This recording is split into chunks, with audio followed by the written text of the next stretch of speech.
guess I could just go and just run with it. So, welcome everyone to the very first episode of the OpSuccess podcast. I am one of your co-hosts, Morgan Torry, and I am joined by Radamere. Hello.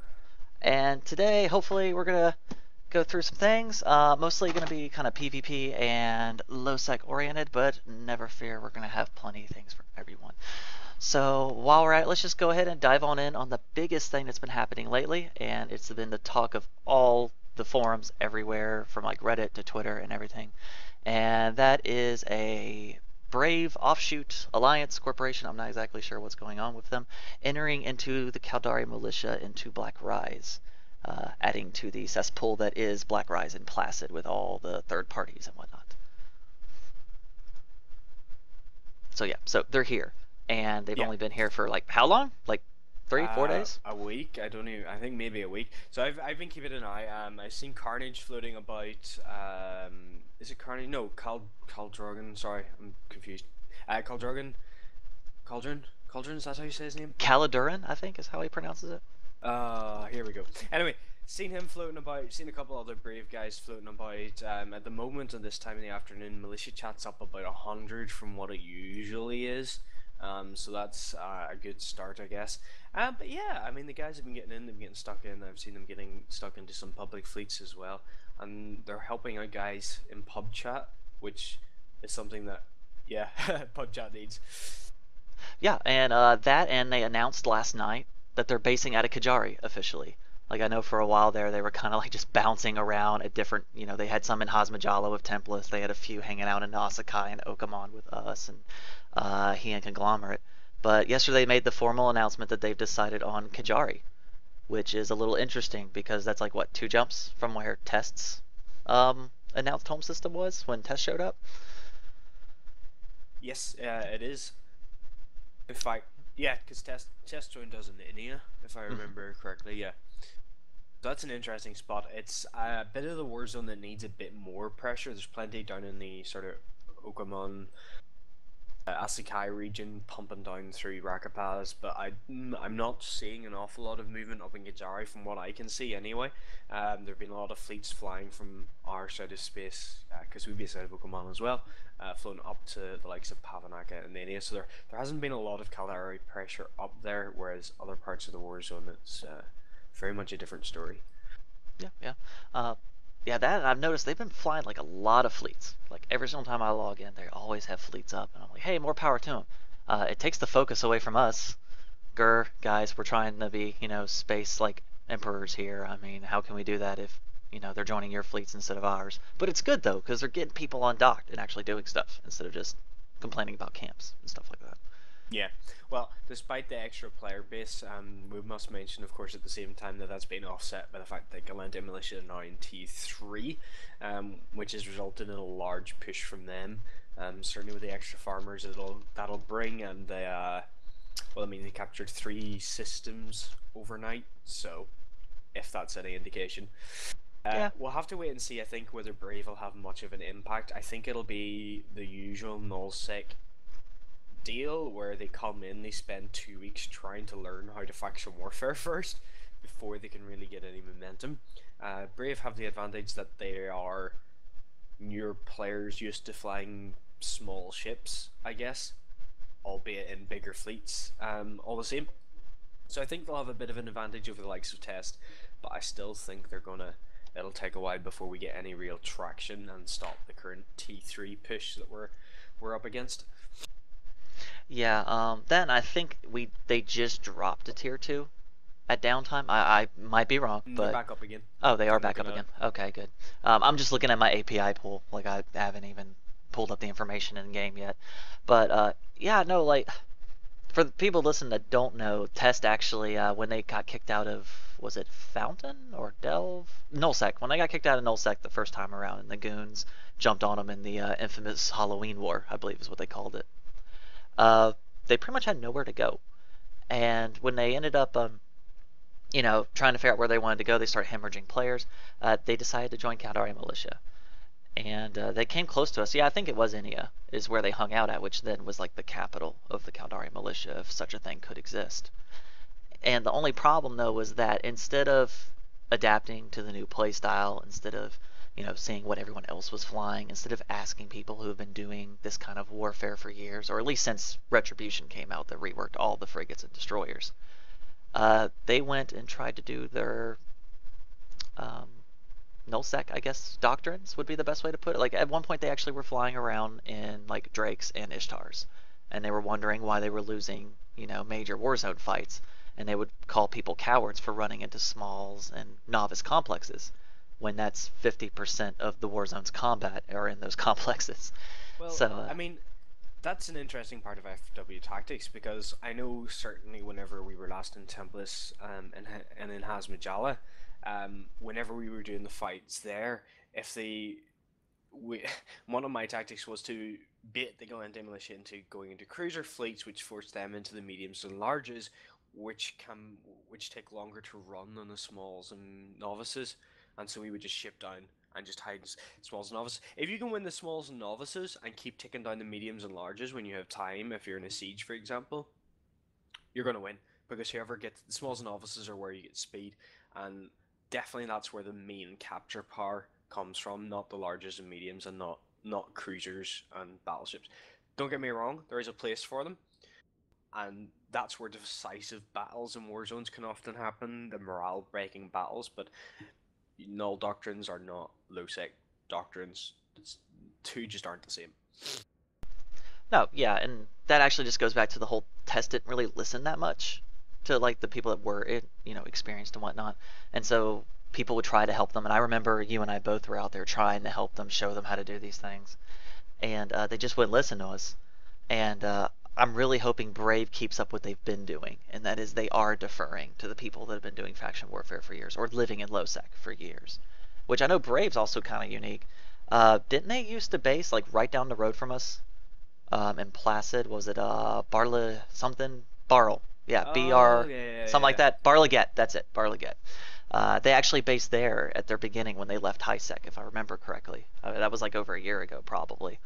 But they at least know low sec, which is a big advantage over what Test had when they came in. And it's showing. I mean, they're blowing up. Kajari's now the number one top kills, lost, destroyed stuff in low sec right now. It's probably towards the top of the list in null sec as well for systems in all of Eve. So that's nice. Wherever Brave goes, there's definitely explosions. And there's nothing wrong with that. But no, I'm happy they're coming. I really am. And I know that I moaned and groaned when Test came out. I'm actually quoted in a factionwarfare.com article as saying that I had no hopes for any kind of cooperation or success when Test joined us. I distinctly remember being quoted that because one of their lead diplos that you actually spoke to a lot actually quoted me on it. I was like, oh no, sorry. My bad. I didn't mean to sound pompous or like I hated you guys. I just don't have high expectations. Brave, on the other hand, I Yeah. think they'll actually be able to do something. And I think they'll be able to make an impact. And from what I could tell, they're at least having fun, even though it's only like day 3 or 4. But Yeah. that's always good. Well, speaking of things that are going to be helping faction warfare, skill point change. The 400k skill points starting now for new accounts. So whenever you make a new character, previously you only got about 50,000 skill points. That's now gone up to 400,000. That's equivalent of like 9 days training, I think. Yeah, because that's what CCP gives whenever there's a who has a day's worth of training, so that's 50,000. So, yeah, that's going to be a big difference. What do you think about that? My main thing, because people listen might not know, but the corp that you and I are part of are very newbie focused. We try to get people undocked in low sec that are new to the game. Like 2 of our dudes are still trial accounts, even though we're a fairly small outfit. And this is awesome. Okay, like everyone was, berating like if you read the Reddit threads or the forum threads and the quality assurance, reviews, they're all complaining that missiles are getting gimped. That missiles aren't getting enough skill point value as the other gunnery skills are getting. Like they're getting essentially almost no support skills compared to gunnery getting a lot of support skills to at least 1 or 2 or 3. Uh, my whole thing is everyone's forgetting the big problem that new players were having, which wasn't that they couldn't use Tech 2 blasters or that they couldn't hit out the 15 kilometers with a short range weapon or whatever. Their problem was they couldn't fit it. That's all the problems you always run into is, oh, I can't fit the afterburner on there. I have to buy the skill. Or, oh, I can't fit an micro warp drive because I never trained afterburner past 2. And it's little things like that that as veterans you just kind of take for granted that really puts a rock in a new player's fit or a new player's ability to go out with a fleet and still act like and feel like they're part of the fleet. And like these skill points are awesome. I've went through them. I checked them out. You can pretty much get yourself in a really well-fit destroyer. Still all Tech 1 fit, but a good destroyer without any major fitting issues on day one. That's awesome.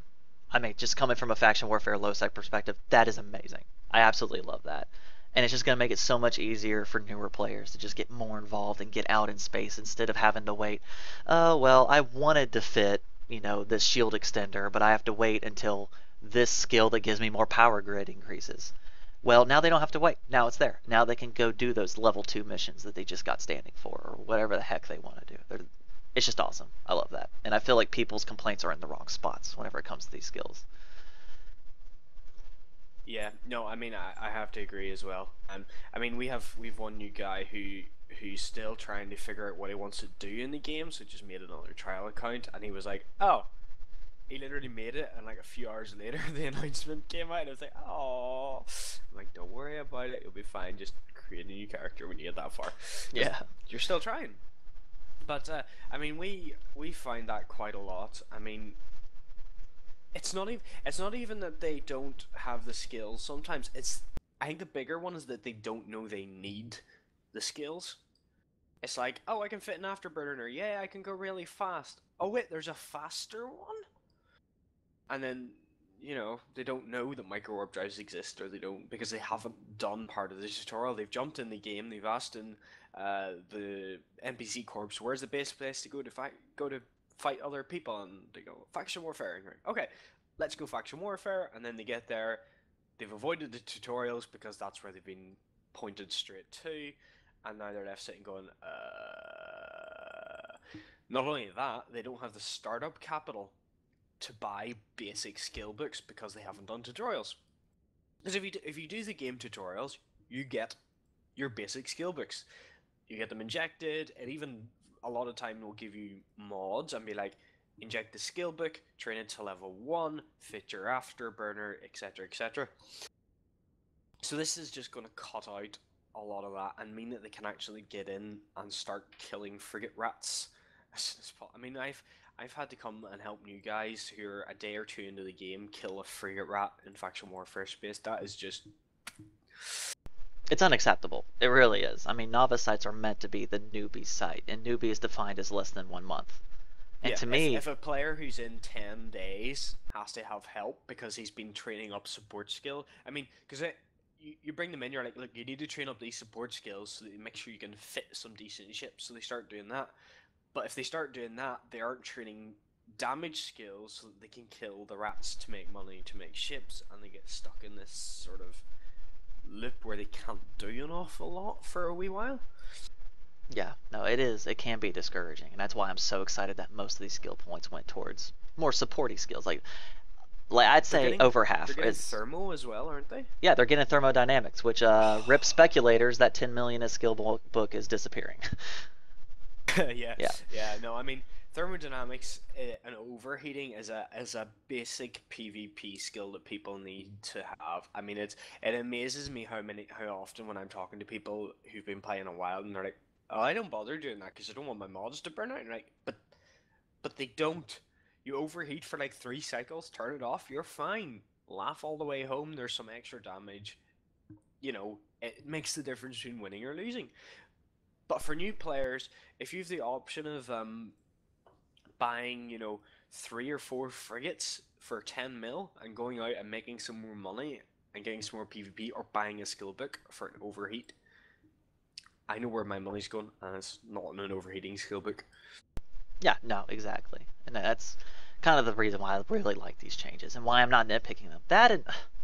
I'm Caldari number 1, Amar number 2, and the one thing those two have in common is that they love missiles. And so I should be upset that missiles aren't getting their heyday, because we all know CCP hates missiles. But I'm sorry, I just like how most of it went to those. And at the end of the day, those support skills went to 3/4 of the weapon systems anyways. The offensive support skills at least did. So it's not that the end of the world. Eventually, even if they are a Caldari only, which is the only race that is purely missile, they're still going to trail railguns or blasters at some point. So they're still going to use those gunnery skills. And it's just that as a newer player, I think those fitting skills are the big like winner in this new patch coming out. But uh, this new patch does have a lot of other cool stuff though, which I know you and I are in agreement in a lot of things. That's not going to bode well for content. People like to hear people No. yelling, and so things that I know you'll like, that I think everyone should be aware of if they don't know already. Multi-buy to accompany the multi-sell that was implemented 6 months ago. Multi-buy, it's awesome. Us logistics guys love multi-buy. I've I tried it don't on like it. CC. I tried it on CC. It's I glitchy, reckon but no, because I reckon that's just opening the way for someone to accidentally buy a 500 millionist condor. oh, there's safeguards against it and whatnot. It's only up to a certain percentage above the amount you plugged in for purchase and yada yada yada.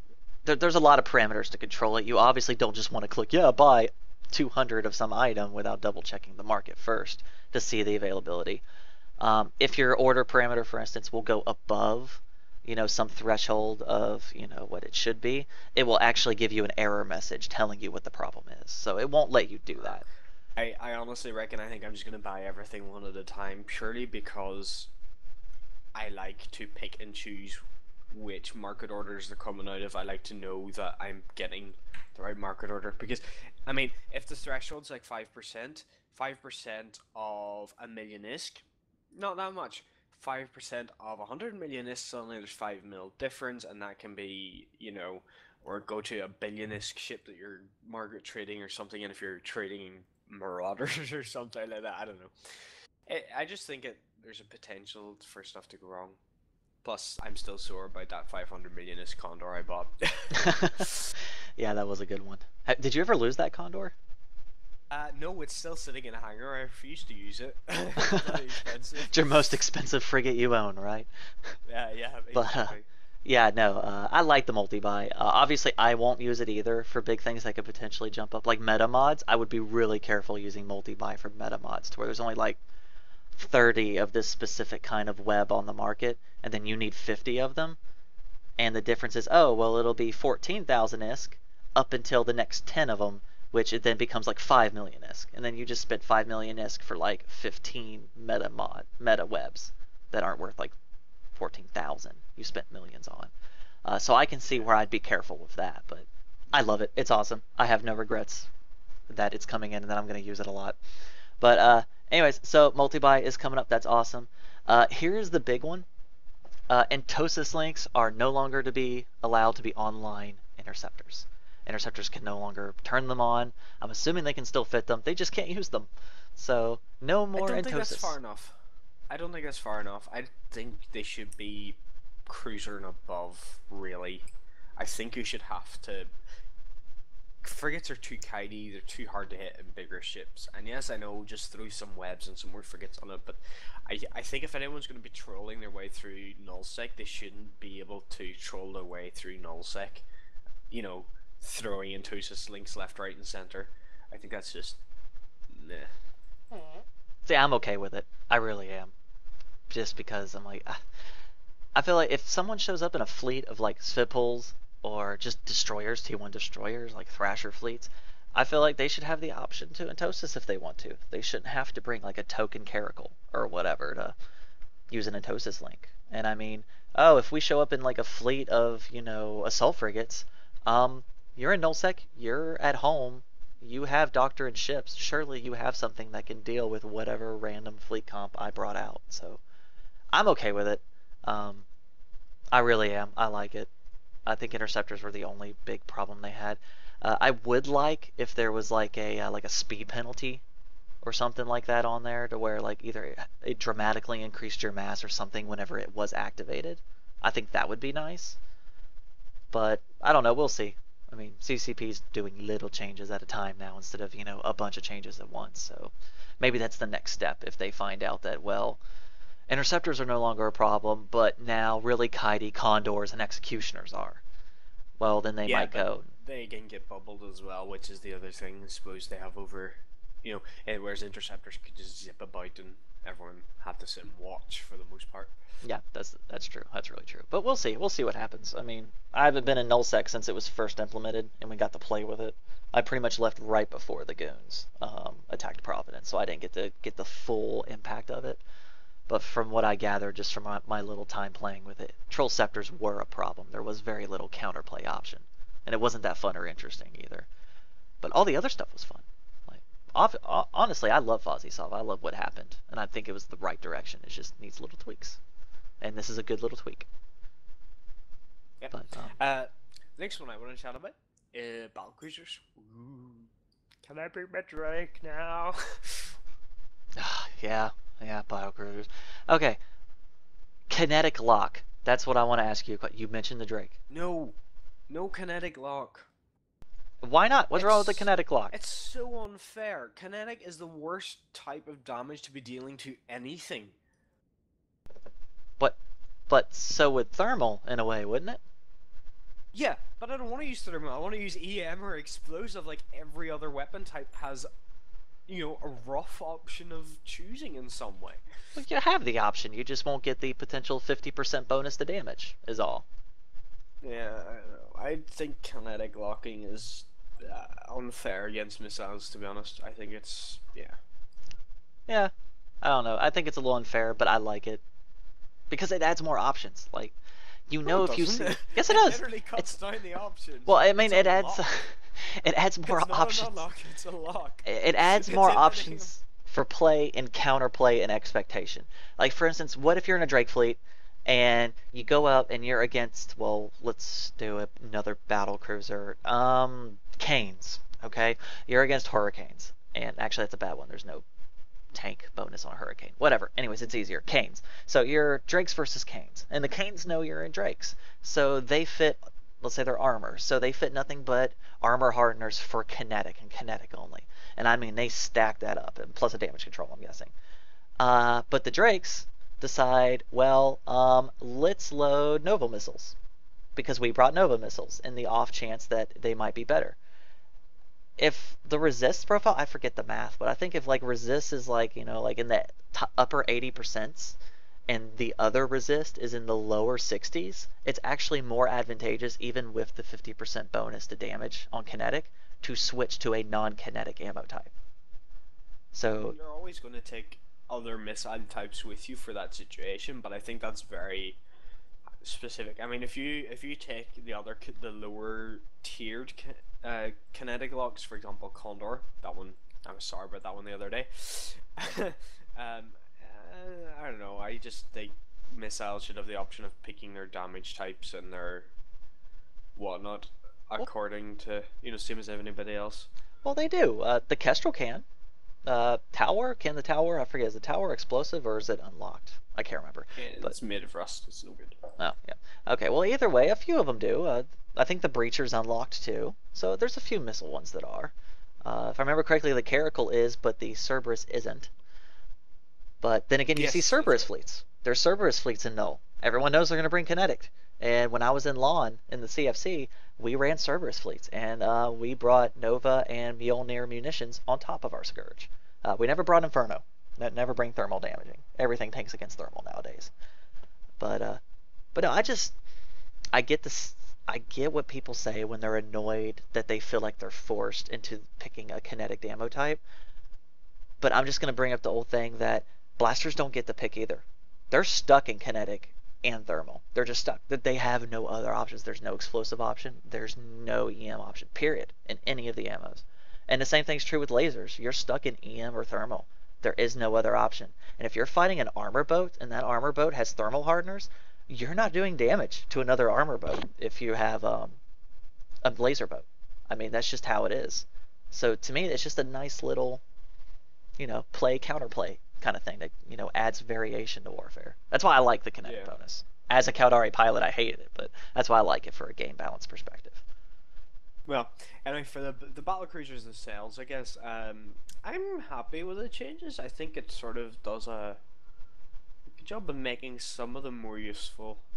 Again, I kind of I was very interested to see the Navy Drake basically all faction BC prices just skyrocketed.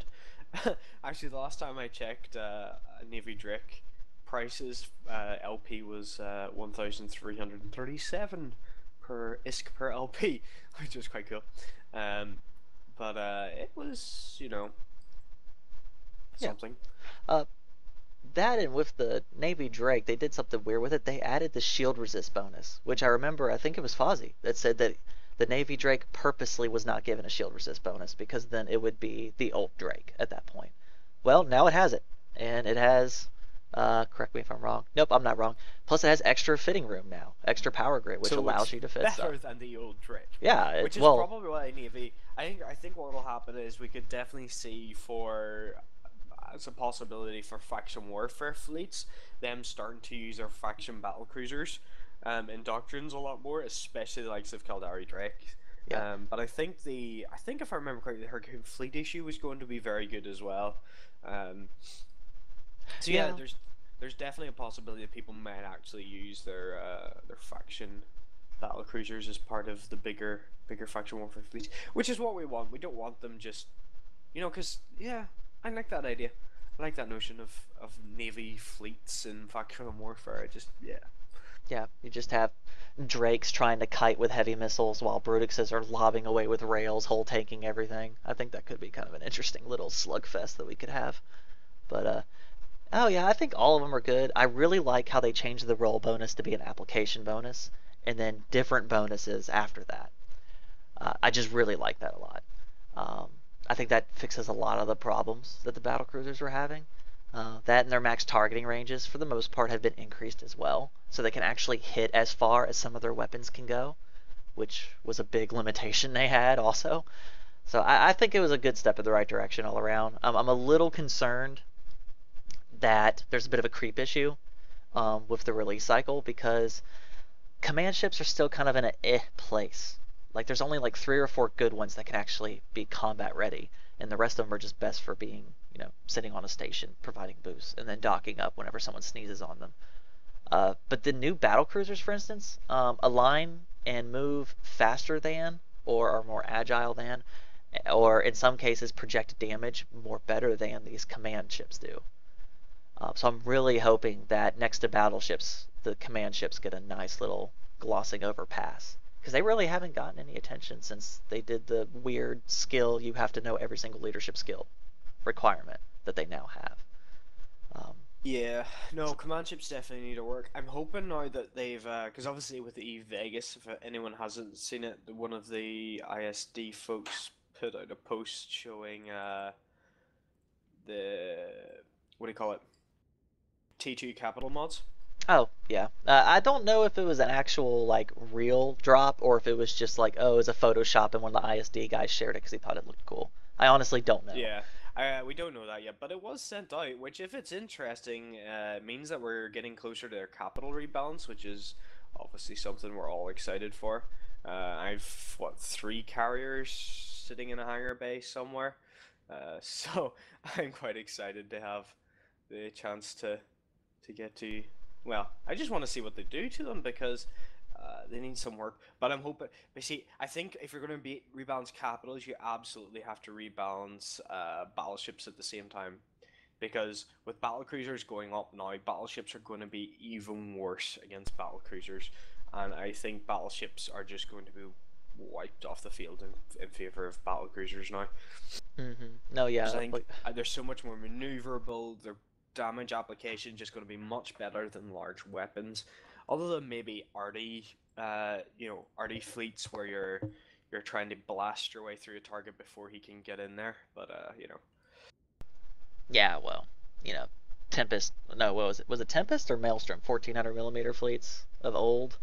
They might be coming back eventually, but I don't know. We'll see whenever these new comps come out and people try to come up with like hard counters and whatnot.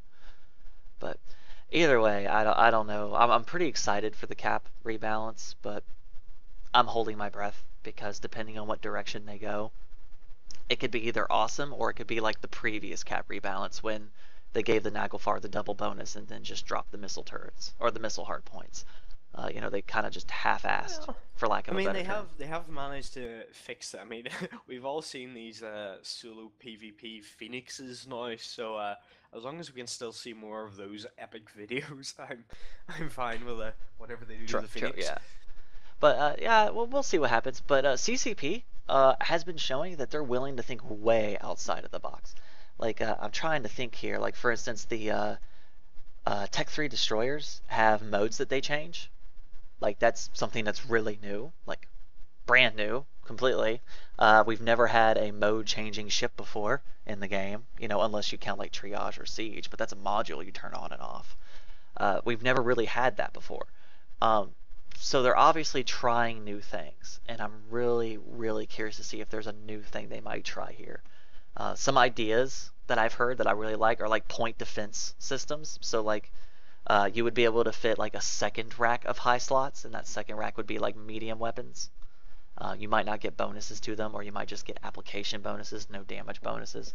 Another one was like an inherent like gravity well, to where you activate a module and it like creates like a lag to where you yourself create like a giant like webifying field. Anybody that's close to you automatically gets hit with a webifier effect.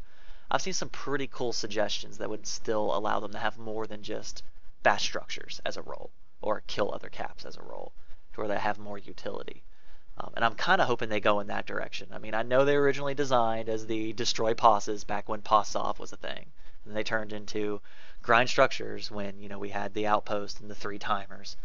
And I know now they went back on citadels, so now they're going to be grinding citadels. But I really want to see them do something that's more utility instead of just DPS, DPS, DPS. That's really all I have to say about the cap rebalance. Then I'm really curious about logistics. That's the one thing that people aren't talking about, is logistics and how terrible of a force multiplier it is. Like, I know they're looking at damage mitigation on the new Citadel layout, and that's really cool, but it's not really damage mitigation. It's more like a damage cap. You get to the cap and then you're done. To me, mitigation would be more or less diminishing returns after a certain point. I'm wondering if they're doing this with the dreads and the damage mitigation on citadels as like a test for maybe rep mitigation. For instance, you can only repair X amount, or you can only repair up to a certain point. I think that might be a really, really interesting path to go to try to rebalance logistics as a whole. Yeah, well, I guess that's something we'll have to see. We're gonna move on to our next bit, I think, which is our I think aptly named ramblings of a corp director or CEO. Yeah, yeah, pretty much.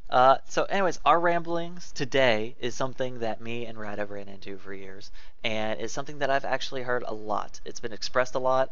Our CSM, the low-sec CSM, Sugar Kyle, has actually brought this up 2 years in a row now that I've been following her and seeing that she has actually mentioned them in the minutes, and that is that faction warfare corporations have no income stream at all. LP is the sole income in faction warfare, and there is no way to tax LP. So how are these faction warfare corporations paying for SRPs? How are they paying for posses? How are they paying for these projects? How will they pay for citadels? Uh, so that's the thing that I just want to complain about. I just want to tax on LP. If we could tax LP, this would solve this problem entirely. We wouldn't have to do the workarounds like hiding a reaction farm or sneaking POCOs and then hoping that our POCOs can pay our station bills, because you don't want the CEO and the directors having to front all the bills. Well, most people don't care, but we care because we're CEOs and directors. So we don't want to have to do all this. And just Yeah, I give mean, us LP. when Templars was in India and we needed a pass built up, directors paid for it. Corp paid nothing. When we needed jump freighter for the corp, instead of just relying on tax money, we had to front a lot of it ourselves. In fact, it was paid for between a couple of small donations from the corporation players, and then mostly you, me, and another guy in the corp at the time. I think fronted most of it. But I mean, I find myself having to run incursions in one of our other corporations on another character, and then donating all the tax money, and basically having to go out and deliberately tax myself so that I can put money into the corp wallet. which is the Yeah. same as me just putting more money into the corp wallet at the end of the day, because the whole point of running incursions in your own corporation is you don't pay tax. Um, so it's I really hope, I really hope that CCP and the low sec CSM represent representatives can keep fighting and keep trying to get away from corps in faction warfare to make extra income, because really, when you're in faction warfare, yes, we can go do high sec missions, but no, you can't, because someone will find you and kill you, because we all know the Navy is utterly, completely useless. It's, yeah, Yeah. it is a problem. I mean, corp CEOs and directors tend to be out a minor fortune unless you can have the time to set up something like a huge reactor farm. I think if every faction warfare corp set up a reaction farm, reaction materials would plummet so low that every corp would have to get rid of it because it would be unprofitable to run. Yeah, it's really a problem that all of them have ran into. I mean, even the large organizations still say, yeah, we sometimes do have a problem. Like a lot of them do react, from old veteran players that have hundreds of billions of this that they can just throw. And a lot of organizations do have those characters that are willing to front all that money.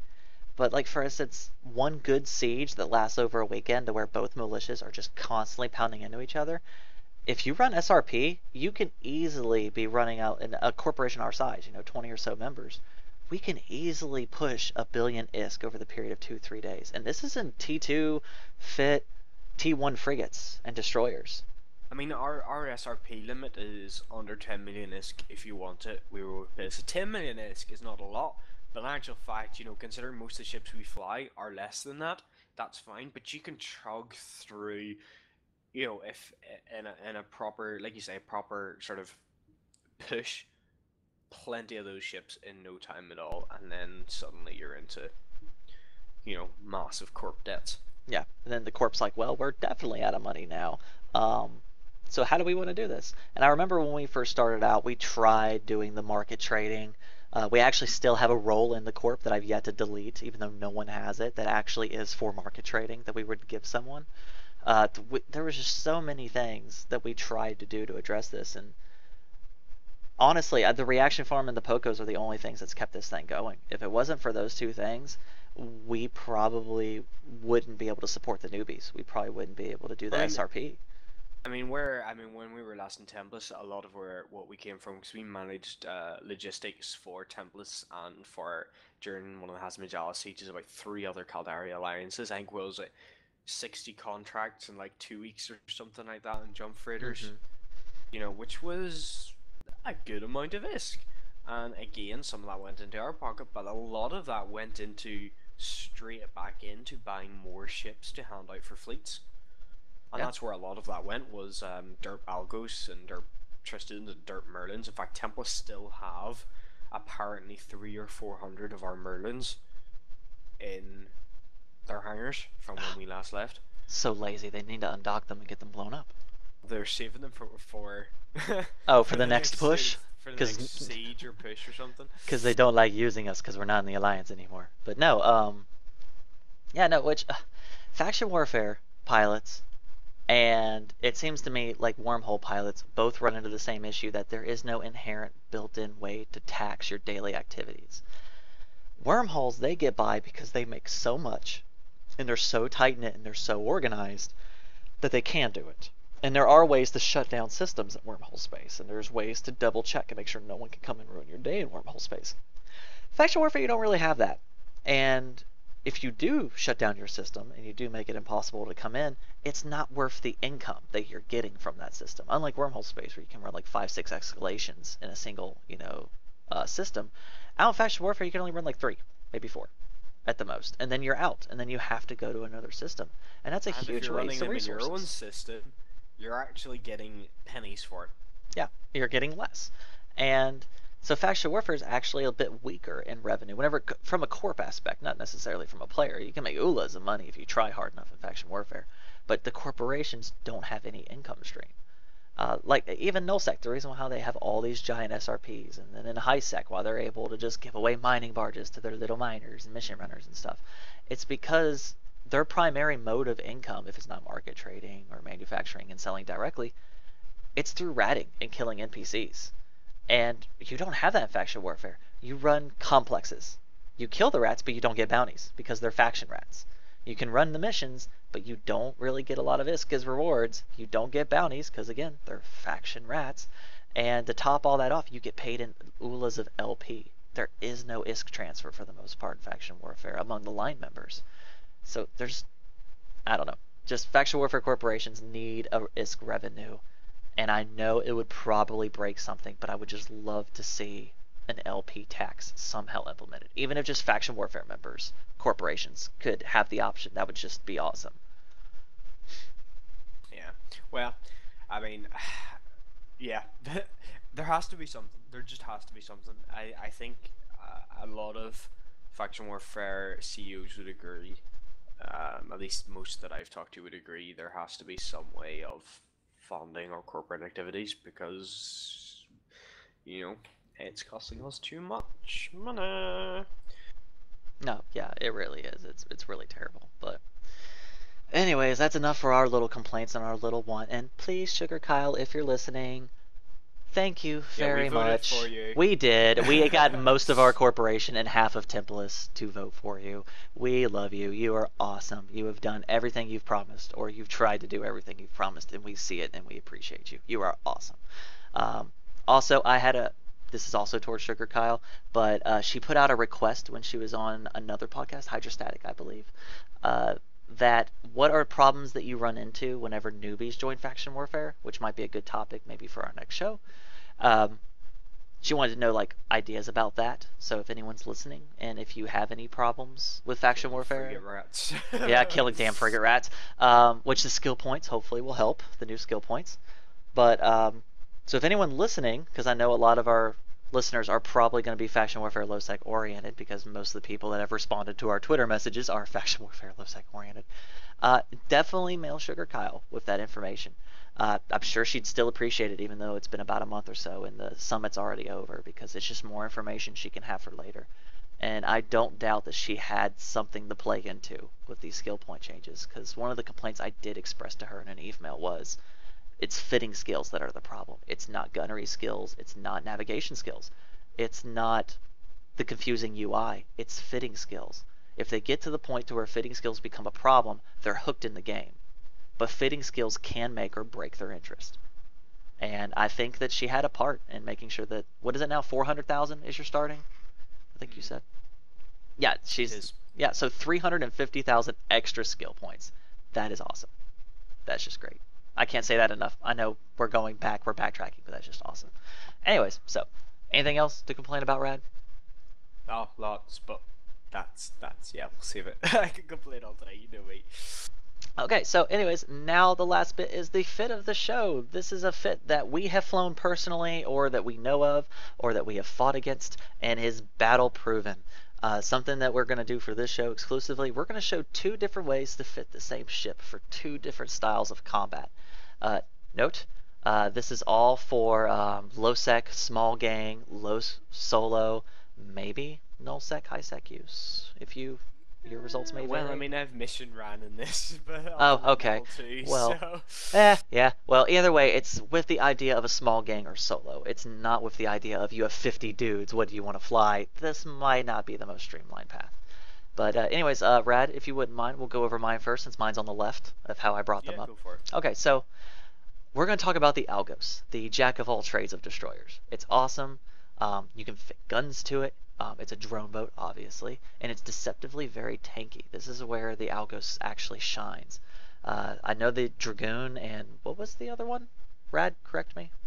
There was the Dragoon and one other that was advertised as the tankier of the destroyers when they introduced the second destroyers for each race. Corax, maybe? Maybe. Might be the Corax. I know the Corax can get up there in EHP. It just can't do anything with it. But anyways, Algos. It's kind of jack of all trades. It's too good to be true. And it actually is true. It's a very good ship. You can go 2 different ways with it. Unfortunately, we both went autocannons on both of our fits, which is not an unpopular choice. It's actually quite popular. You'll run into so many different kinds of algoses, from rails to blasters, autocannons. I've seen arties. I've never really seen lasers except on the joking fit. But anyways, my fit begins with meta autocannons. Not sure why they're meta, maybe fitting issues, but I like the metas.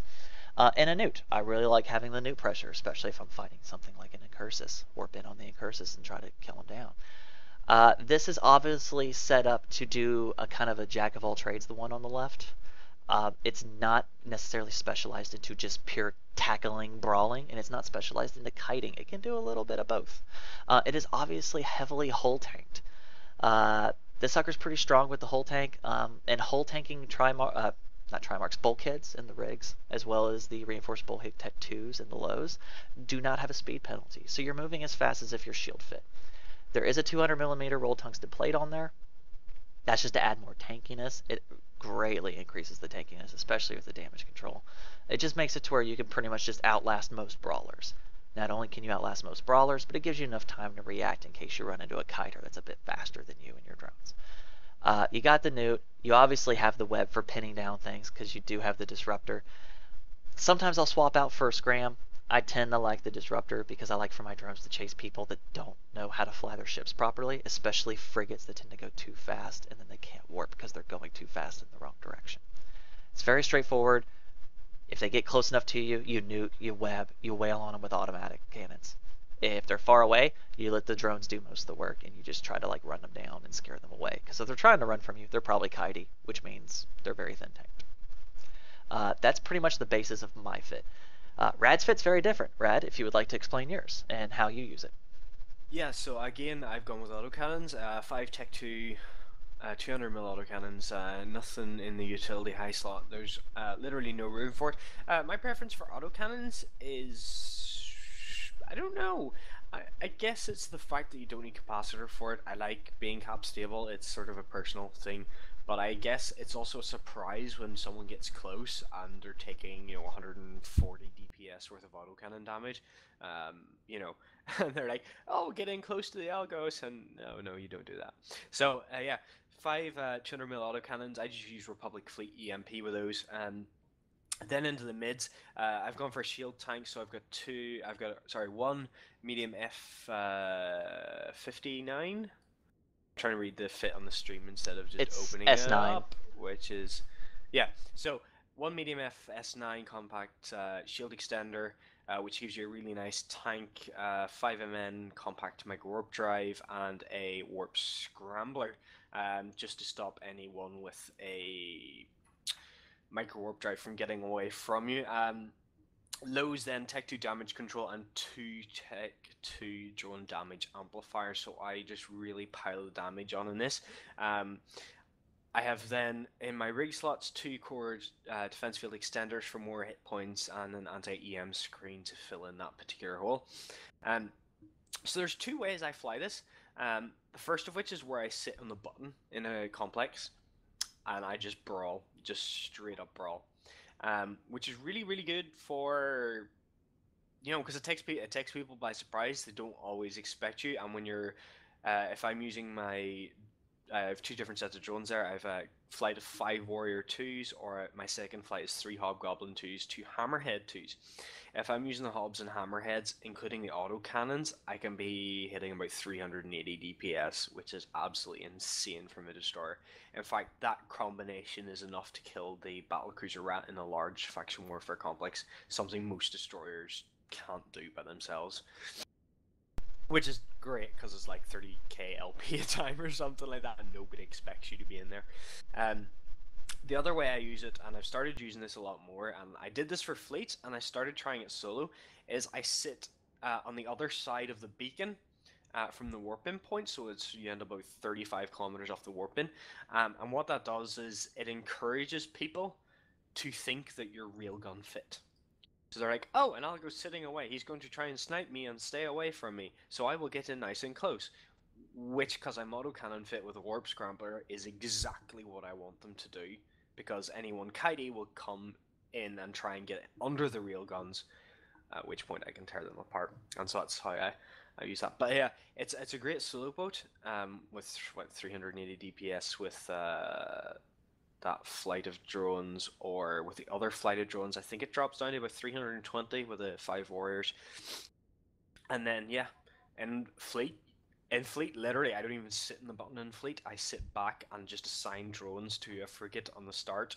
Occasionally, I will burn after something that's trying to escape. You know, if a destroyer breaks through or something, I'll tackle it with a scram and hit it with autocannons, and reassign drones. But yeah, it's a very functional ship.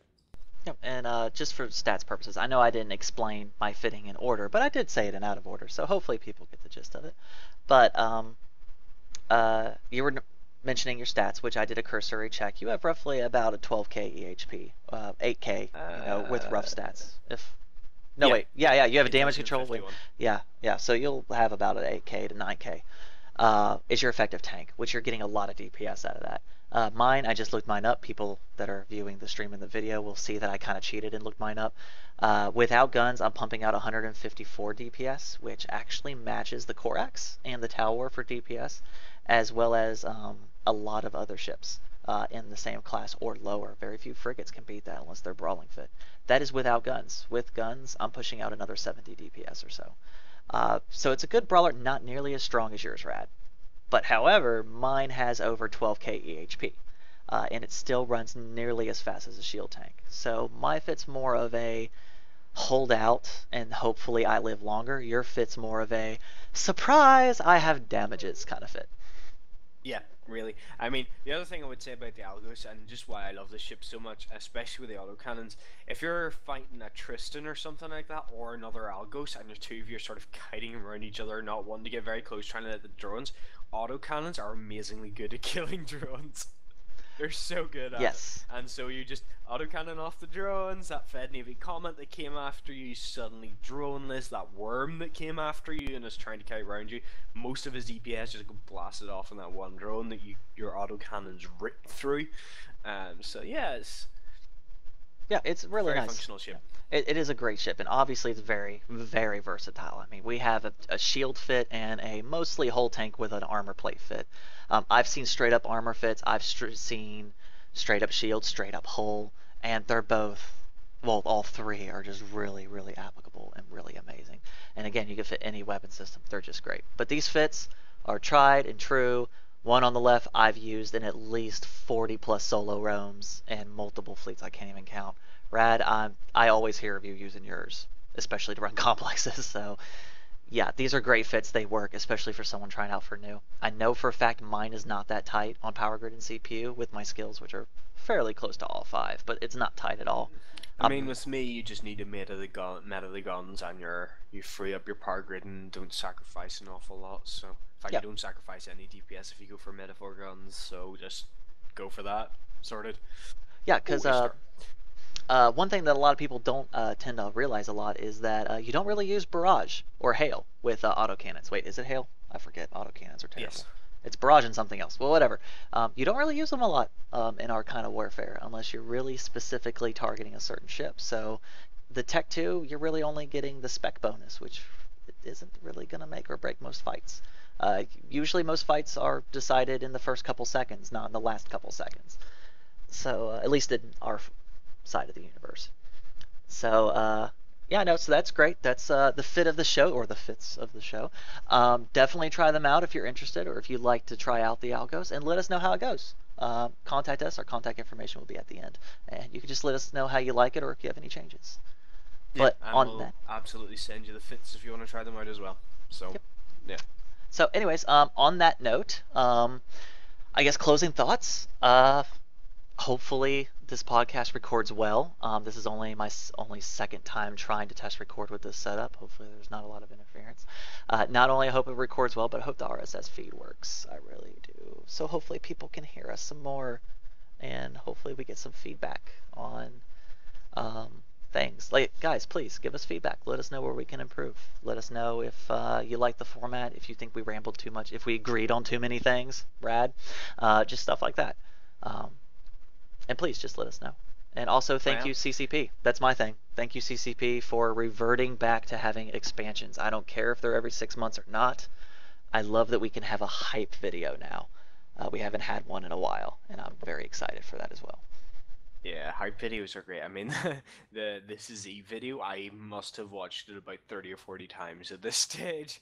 So, yeah. But, yeah, that's it for me. Yeah. Oh, okay. Well then. All right.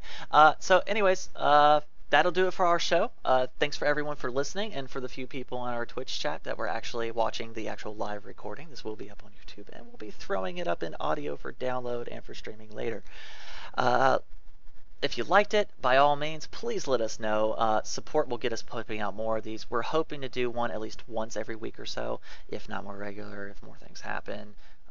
Less so if not as a lot of things happen, or if more support comes in, we'll obviously do more. I'll top it off. To contact us, we are Morgan Torry or Radamere Johanson. I'm sure you'll be able to see our names spelled out and linked wherever you found this download link or this video. You can also message us on Twitter directly at Morgan Torry as one word. And Rad, is yours at Radamere? One word? Yes. Okay, so there we go. And with that, that is all. So thank you guys for listening and tuning in. And hopefully we'll see you guys in episode 2.